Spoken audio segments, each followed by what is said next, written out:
সবাইকে জানাচ্ছি ঈদ মোবারক। ঈদ উপলক্ষে আমরা একটা নতুন পিজা এনেছি। এটা হচ্ছে দেখতে অনেকটা সান্ডার মতো হলো, আসলে এটা সান্ডা না, এটা একটা রোল পিজা। ঈদ উপলক্ষে এটা আমাদের নতুন পিজা। এটা এখন আমি আপনাদেরকে খেয়ে রিভিউ দিব যে এটা আসলে কেমন।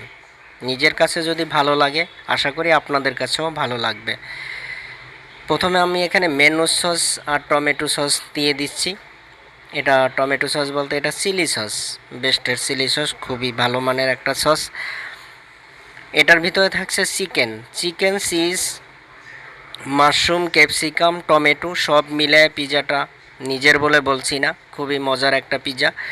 এটা রোল পিজা রোল। এটা খুবই মজার একটা পিজা। এটার ভিতরে ভরপুর চিজ থাকছে। চিজের কামড়ের সাথে সাথে আপনি বুঝতে পারবেন যে চিজের কি একটা কমিউনিকেশন। আর চিকেন